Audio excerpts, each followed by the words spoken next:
Alika is back with a new content. How are you? This time we will talk about love, something we all suck at. Here's the thing. Now, if you're from the Middle East, this is normal. In this video, we will talk about a few things. Okay, it's back. In this video, we will talk about my recent favorite book, which is the 5 Love Languages. It's written by Dr. Gary Chapman. We will talk about him and his book in the beginning, and then we'll get into the 5 languages of love. We'll go through each language, and in the end, we will talk about the importance and why I personally believe that it's very important to know your language and your partner's love language. So let's talk about love. And by the way, if this is your first time watching my videos, this is Alika. I do this every week. I talk about different topics and I share my personal experience regarding different topics every week. The topics are mostly about psychology, and I post piano covers on this channel as well. So if you are interested in these things, you should subscribe to the channel and turn on the notifications so that you get notified whenever I post a new video. Let's talk about love. But before we talk about love, let's talk about the book, that favorite book. I actually finished it in only 2 days. 2 days.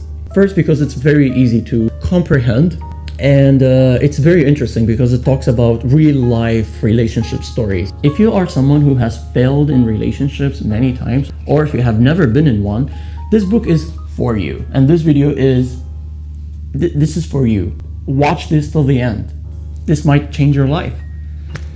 So the 5 love languages. This book was written by an intelligent American author, Dr. Gary Chapman. I have watched his interviews. I love the way he talks. He has other books as well, but this is his best-selling book. And it's amazing because it comes from true stories, relationship stories. So he's a counselor and he realizes that all of his clients are complaining about love. They lack love in their lives.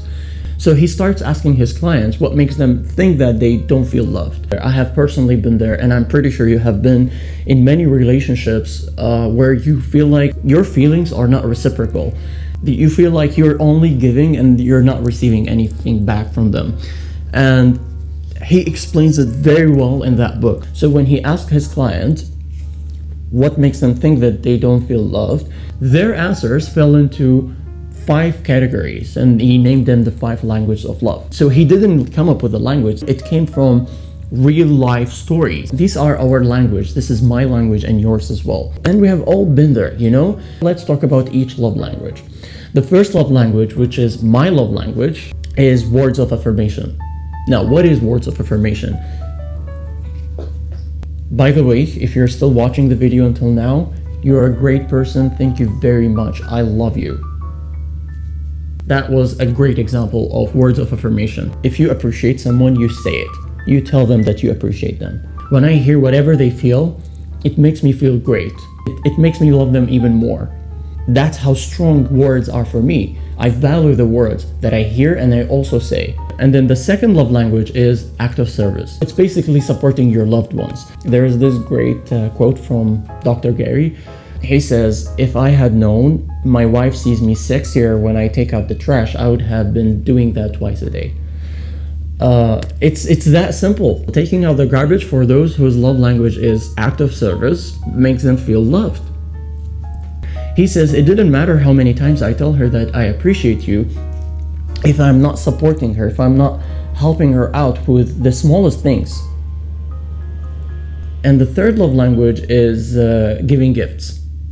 So basically giving your loved ones a gift makes them feel loved. And this has nothing to do with how expensive your gift is. It's about the process, you know? You thought about the person, you know what they want, what they love, and that makes them feel very happy. So if your partner is in love with Game of Thrones, you should probably get them... What would you get them if they love Game of Thrones? You got it. Just get them anything that's about dragons or something. You know, this is your homework, not mine.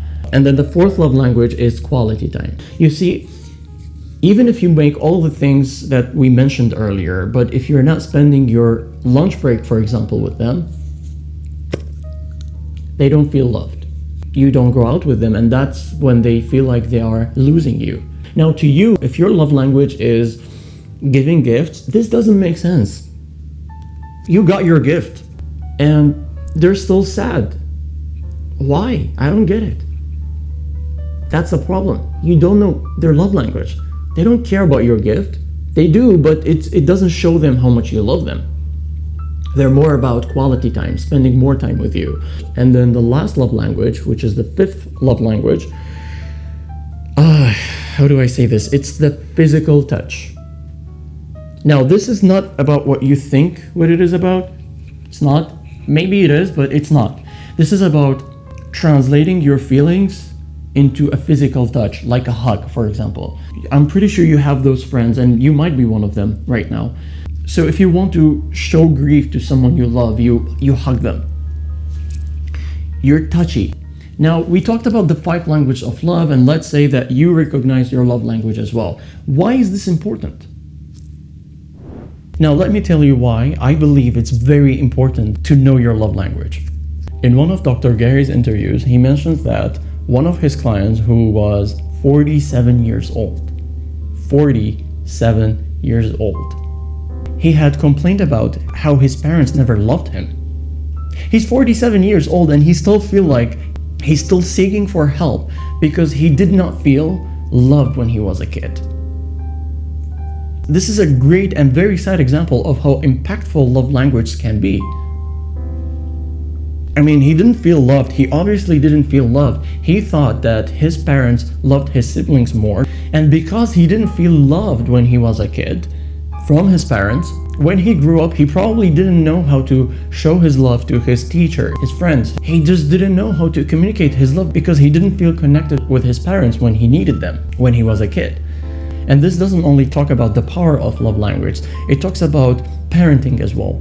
Dr. Gary says that most of his clients are either from Generation Z or Y, the millennials. And that's because Generation X, the baby boomers, didn't know how to connect with their kids. They didn't know how to show their feelings. They didn't know how to show their love. I'm pretty sure all parents love their kids, but not all parents know how to show their love to their kids.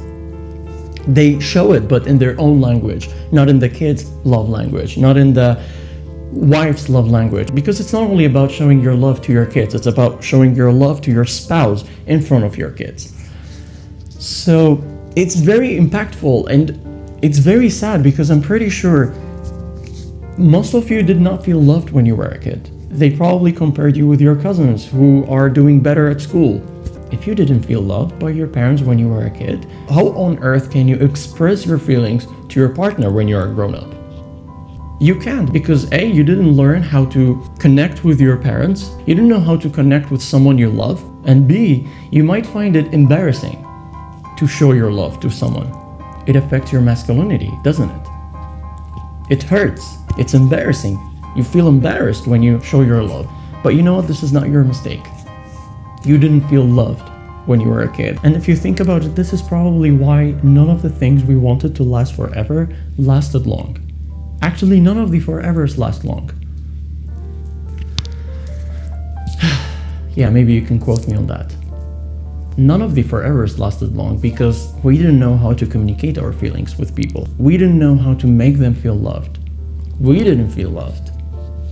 Now I have a trick for you. If you want your partner to know about your love language, here's what you should do. First of all, I'll leave the link of the book in the description section, as well as a quiz that if you finish it, it will tell you your love language. Here's what you can do.